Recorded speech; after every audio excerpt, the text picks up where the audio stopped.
and welcome to Let's Talk Leadership Unfiltered. I'm your host, Deborah Mays Jackson. This is the podcast where we have honest conversation about leadership, the victories, the struggles, the lessons, and everything in between. No educational buzzwords, no leadership fluff, just real conversations for real leaders doing real work every day. School building administrators, come on down. Have a seat in the front row. As school districts vigorously prepare for the arrival of our greatest asset, the students, we have entered the most critical window of time, the start of school. If it does not start right, it will be difficult to impossible getting it to end right with expected outcomes. Today's episode is one every building level administrator needs to hear. With this in mind, today we're talking about setting SMART goals. But not the way you've probably heard it before. Because here's what I've learned after more than 30 years in education. Schools don't always struggle or fail because leaders don't work hard. They do so because sometimes leaders are often working hard on the wrong things. Let's be clear, being busy doesn't always equal being productive. We have all seen administrators busy, stressed out, and appearing as though there's just not enough time in the workday. But are they focusing on instruction? Are they having the right conversations with the right people? Are they planning their day effectively? Well, one thing I do know, random activity doesn't always produce achievement. Today, we're going to discuss how SMART goals can completely change the direction of your school, not as another compliance exercise, but as a leadership strategy. Let's get into it.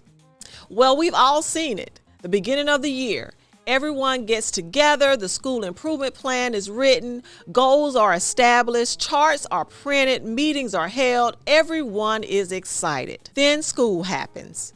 Teacher absences, student discipline, testing schedules, parent meetings, unexpected crises, and before long, those carefully written plans become documents sitting in a binder, and those well thought out goals become beautiful signs hanging on the wall. Here's the problem. Many schools don't have a goal problem. They have a leadership focus problem because it's hard to focus when you have 1,001 things happening at the same time. I get it. But realistically, a goal only works if leaders revisit it consistently, and that takes planning. That's why I believe one of the most important responsibilities of a principal is not writing goals, it's protecting them. Your goals should live inside your PLC meetings, leadership team meetings, classroom walkthroughs, data discussions, and your parent meetings. Living is an action word. If you're only looking at your goals every 9 weeks, you're already behind. Leadership is constant course correction, not annual planning. Let's look closer at SMART goals. Let's start with the first letter, S. S is for specific. One of the biggest mistakes schools make is setting goals that sound impressive, but mean almost nothing. We want to improve student achievement. Wonderful. How? Where? With whom? By how much? In what content area? Specific goals eliminate confusion. Instead of saying we want higher math scores, try saying we will improve proportional reasoning among 7th grade students by providing targeted interventions twice weekly.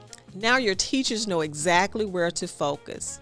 Your coaches know what to observe. Your leadership team knows what to monitor. Specificity produces clarity. Clarity produces understanding. Understanding produces confidence. Confidence produces positive action, and positive action produces success. As school leaders, don't just ask, what do we want? Ask, what exactly are we looking for to obtain the success we desire? Being specific is relative to everything associated with your building, academically and operationally. Now let's talk about measurable. Data is not your enemy. Data is your GPS, goal performance statistics. It simply tells you where you are. Too many administrators wait until benchmark assessments to discover whether students are growing. That's waiting too long.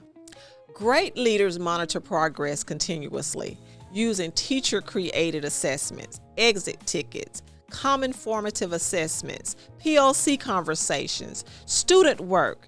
These provide immediate feedback that you, the leader, should be monitoring, not relying on the teachers to share results with you.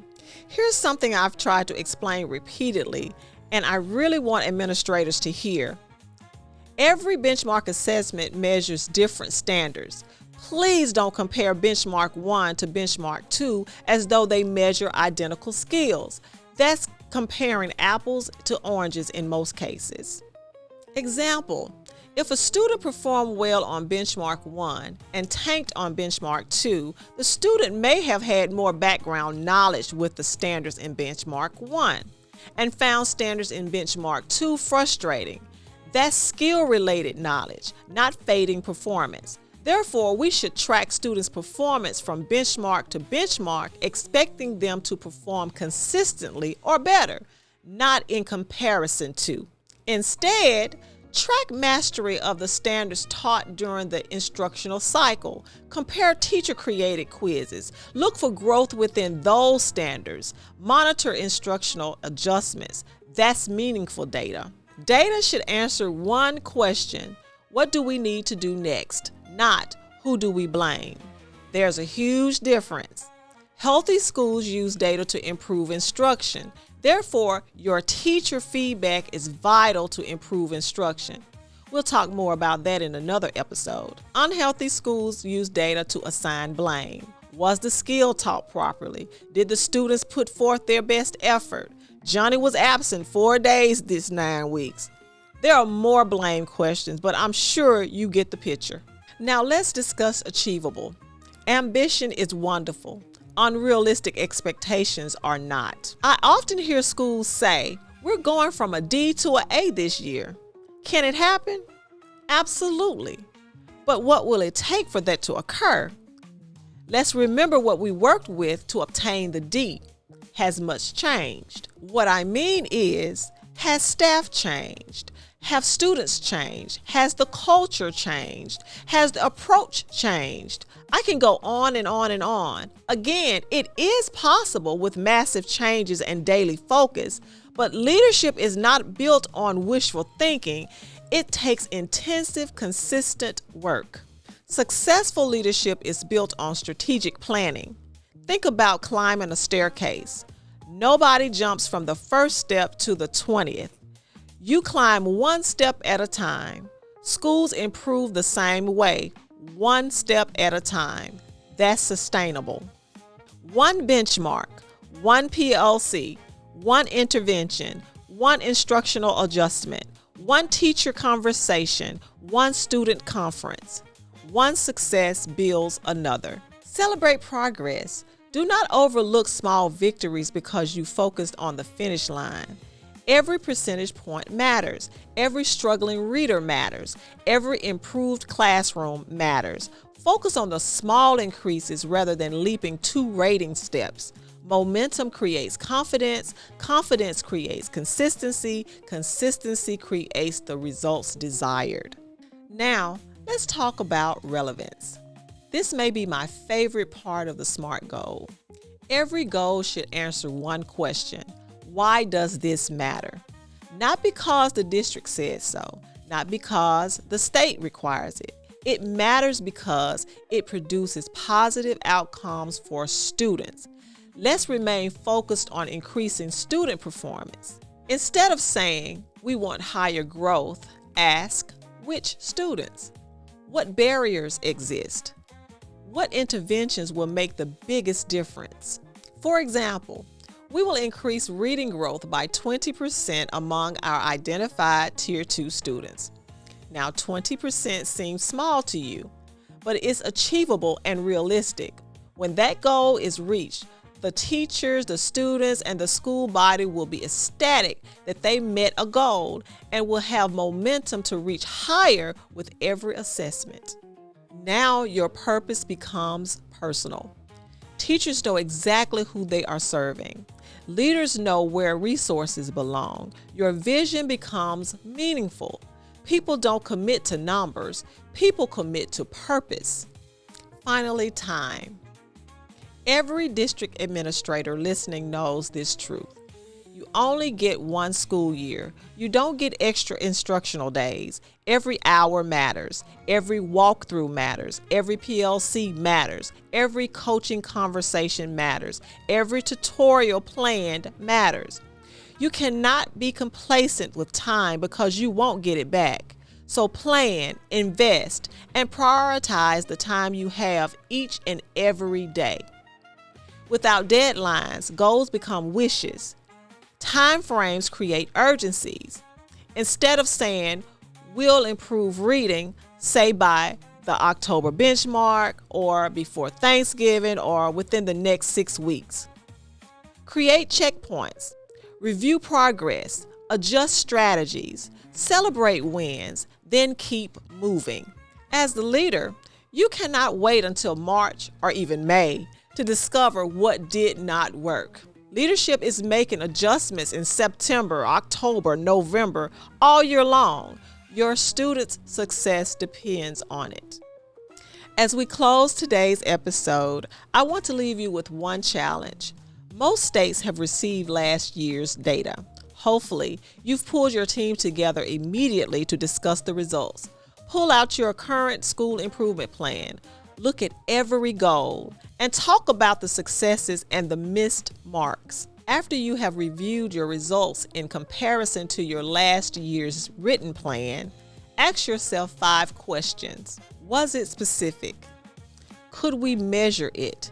Was it achievable? Was it meaningful? Did it have clear deadlines? Then ask one more question. Did my leadership team discuss this consistently enough? Now, to achieve the accountability level you desire for next year, start the upcoming school year improvement plan. As you prepare it, ask the same questions. Is it specific? Can you measure it? Is it achievable? Is it meaningful? Have we established clear deadlines? And finally, are there clear scheduled dates my leadership team will discuss and revisit this plan?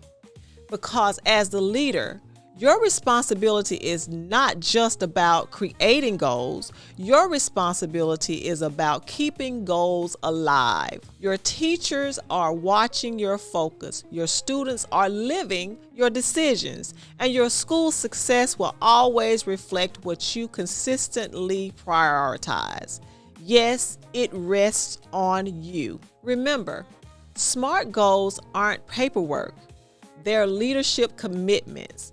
When leaders focus on the right work, teachers teach with greater purpose, students learn with greater confidence, and schools improve with greater consistency.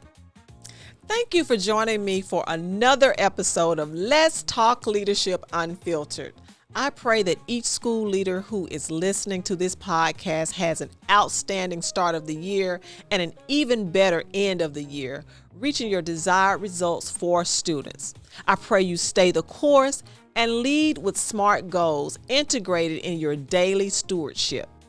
If today's conversation challenged your thinking, share this episode with another school leader, your administrative team, or your instructional coaches. Subscribe, like, and leave a comment or question. I appreciate your interactions. If you would like to discuss in-person professional development for administrators or teachers, please scan the QR code at the end of this video and complete the contact information. I would love to work with you to build capacity in your leadership team and staff. Leaders, you must invest in yourself. We can discuss your needs and build a personalized prescriptive plan for success. Because leadership grows when leaders grow together. And remember, people may forget the goals you wrote, but they'll never forget the culture you created while intentionally pursuing the goals. Until next time, continue to make dynamic connections. Lead with purpose, lead with courage, lead with integrity. Blessings to you.